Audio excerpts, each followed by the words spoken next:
Okay, as the textbook says, there are different forms of media, right? And I think I've already stressed that there's not something that is the media. There are various media industries, and supermarket tabloids have their own way of operating, which is different than reputable news outlets. Now, responsive news outlets have strict codes of conduct, and they try, or at least they, really attempt to behave in ethical ways. One of the ways they do this is they don't accept gifts for reviews. So just because an advertiser is paying a lot of money to a news outlet doesn't mean that that particular company should get favorable treatment, right? Just because Macy's, big department store chain, or at least used to be, they would take out a lot of ads in newspapers. That doesn't mean that the newspapers should give Macy's favorable coverage, right?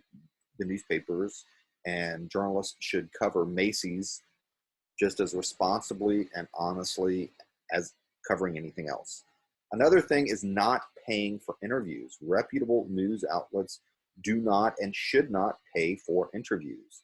The reason is, if I have something negative, say I want to say something negative about the Pope, if the journalist is paying me, then maybe I'm going to say the Pope is a pedophile. And I have no information that the current Pope is a pedophile, but you kind of get what I'm saying. If you're paying me to say something and then you want to pay me more, well, I'm going to say, well, not only is he a pedophile, but he engages in bestiality. Like, the more money you pay me, the more outrageous I will be. So reputable journalists do not pay for interviews, nor should they accept gifts for doing favorable reviews about a certain company. And everyone must abide by the laws, whether libel, slander, etc., but not everyone behaves according to the same ethical standards. Now, here I'm pulled up the SPJ Code of Ethics. That's the Society of Professional Journalists. And I'm also going to link this in the lecture notes that I post for this.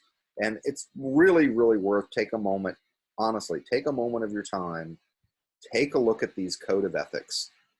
What kinds of things are responsible journalists? What kind of standards are they held to? I cannot stress this enough. Take a moment of your time and look at the Code of Ethics that the Society of Professional of Journalists endorses.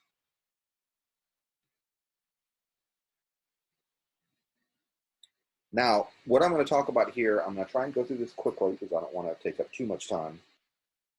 What I'm going to talk about here is digital photo editing. How much is too much? It is very, very easy to alter digital photographs. I think all of us know this. We put filters on our Instagram photos, et cetera, lighten, brighten things. I mean, I do it myself, but how much is too much? And what is an acceptable level of manipulation? Should viewers be told that something has been altered?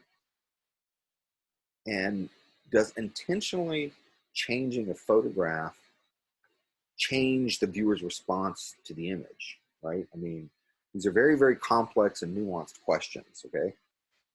Here's a famous example from 1994. O.J. Simpson was on trial for murder at the time. Both of these magazines, Time and Newsweek, chose the same photo. This was his mugshot photo when he was booked by the LAPD, but Time altered it. You can see they made it look darker, make some look maybe a little scarier. Time magazine said, oh no, they were not trying to emphasize his blackness, but they were just trying to make a more impactful photo. But it does make you wonder. I was like, he looks significantly darker in the photo on the left than the photo on the right. And Time magazine did get a lot of criticism for this type of photo manipulation.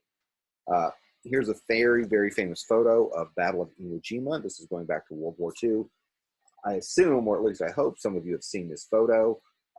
There's a famous statue in Washington, D.C. based on this photo. This photo is based on a recreation. This is the original photograph.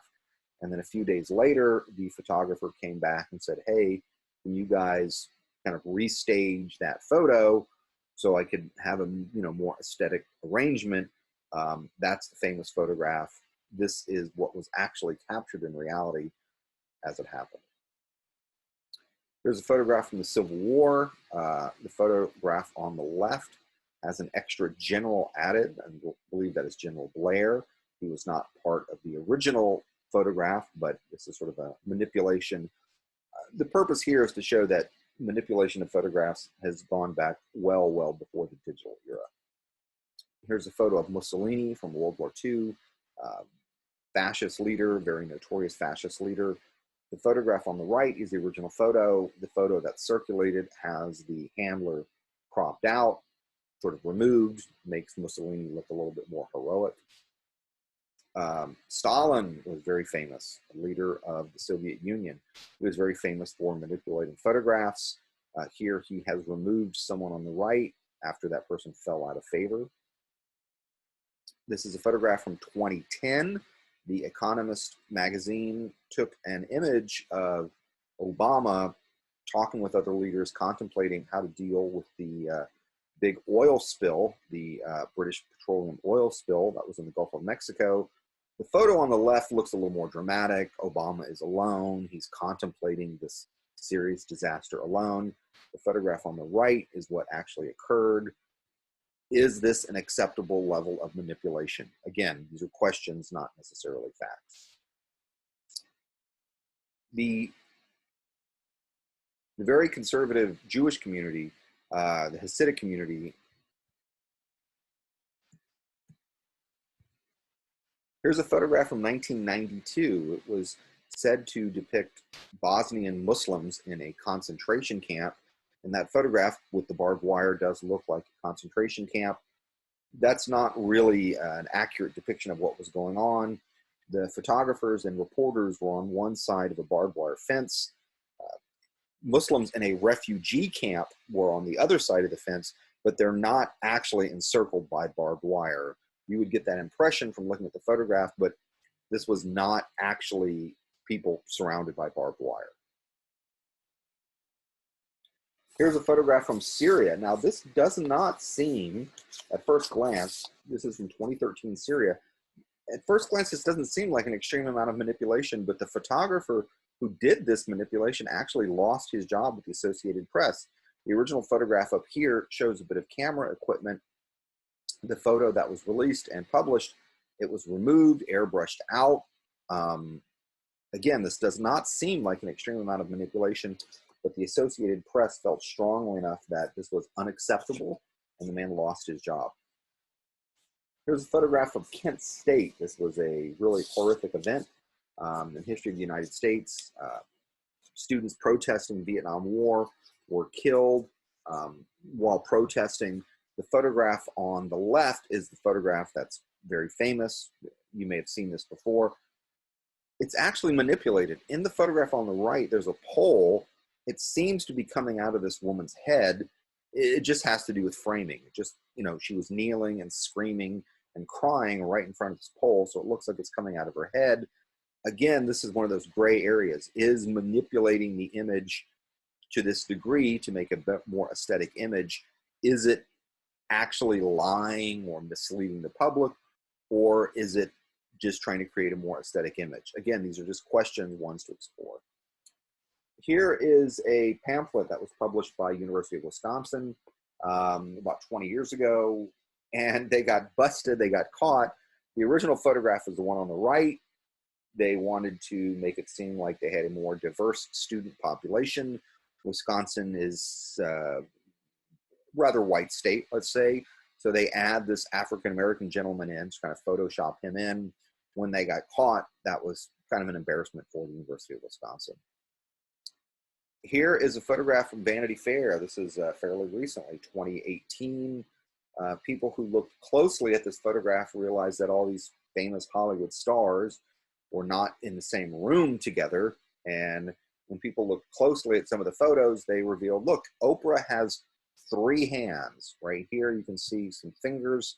That's one of Oprah's hands, then a hand, then a hand. Oprah has 3 hands. This type of photo manipulation is done quite regularly in magazines. Not to say it's good or acceptable, but this was kind of embarrassing when the magazine got caught doing this. Here's something very recently. This is just from a few weeks ago. early June. Fox News on their website published this photograph. This was the autonomous zone in Seattle. They have this protester wearing a mask and a rifle standing in front of a sign. These are two images that are pasted together. This was not a real image. It doesn't even look like good Photoshop. I mean, let's be honest. It doesn't even look like good Photoshop. Here's another image. Now, again, this was not done by mainstream news outlets. This was circulated on social media, but I think it does relate to what we're talking about, digital manipulation of images. We have an image of Donald Trump holding up a Bible, juxtaposed against Hitler holding up a Bible. The point is, this is not an accident. Trump is trying to imitate Hitler. This is the original photograph of Hitler. He did not have a book in his hand. Someone added the book just to make this juxtaposition with Donald Trump. That was a fake image circulated on social media. Here's a question, okay? Imagine you are a TV news producer. You obtain video of US soldiers committing war crimes. Would you air this video? Okay, I mean, this is a serious ethical dilemma that you might face if you go into the news industry. You get video of US soldiers doing something which is contrary to accepted law, contrary to the Geneva Convention. Would you air this video?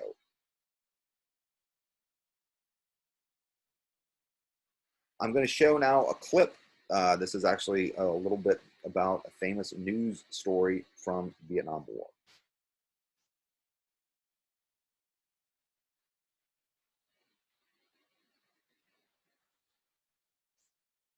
Okay, to summarize, this was a famous news story. In fact, one of the most famous news stories from the Vietnam War. US soldiers were destroying villages of the Vietnamese in order to, the US justification is we want to deprive the enemy of using this as a base to attack soldiers from. But when you look at it quite clearly, we are killing, murdering, and destroying the homes of civilians. Is this an acceptable thing? You know, are we really, really exporting democracy the way we claim we are? I'm going to go through a couple of other examples of famous ethical lapses or ethical glitches. Armstrong Williams was claimed to be a political commentator who was actually being paid by the Bush administration to promote specific policies. So when you're a journalist going out, even if you're giving an editorial, you are apparently, you know, you're supposed to be speaking from your heart, telling what you say is true. If you're being paid by a politician to deliver a particular point of view, you should reveal that, okay? I think you should be honest and reveal that. Dan Rather, a very, very famous journalist, lost his job. His career started to come back a little bit by bits and pieces, but he published or he reported a story about President Bush, former President Bush, claiming that, you know, he had sort of gotten out of the draft and avoided military conflict in Vietnam. But the documents that were being used to justify this story were later found to be falsified fake documents. This was a huge embarrassment and now considered to be a big ethical lapse or mistake on the part of Dan Rather. Now, here's an interesting ethical dilemma, okay? I hope some of you are aware of this. I mean, I remember it well. I hope you guys aren't so young you don't remember this. But the story about Monica Lewinsky and Bill Clinton came out because Matt Drudge, the Drudge Report is still around, Drudge reported that Newsweek was not publishing the story. Now, I repeat, Newsweek was not publishing a story about Lewinsky having an affair with Bill Clinton because Newsweek didn't have enough evidence. Newsweek didn't feel like they had enough justification or reliable evidence. So Drudge is reporting that, hey, Newsweek is not publishing the story. That's kind of an ethical gray area. You are reporting that another journalist is not reporting a story because the other journalist doesn't have enough information. The story gets out, it later proves to be true. You know, Clinton and Lewinsky were having this affair, but it was very unusual the way that it was revealed. In 1992, Dateline, which was a show on NBC, put explosives on the back of a car and made it look like GM trucks were faulty and were dangerous, and if they got rear-ended, you would blow up. GM trucks did have some safety issues, but the explosive video that they used was quite deliberately staged. Again, this is another huge black eye for NBC. You know, why are you faking? Why are you creating this false news story? Jason Blair was a reporter in the New York Times. When this was uncovered, again, I remember I've been paying attention to the media for quite some time. This was a huge embarrassment for the New York Times. He had outright fabricated many stories, you know, creating interviews and writing as if he had interviewed people when he had never even talked to them. It shocked people that he was able to get away with it for so long. Okay, that he was able to get away with it for so long, but it did shock people. And again, this is another big mistake in history of the New York Times. A couple years ago, or maybe several years ago, there was this British phone hacking scandal. Some of you may be aware of that.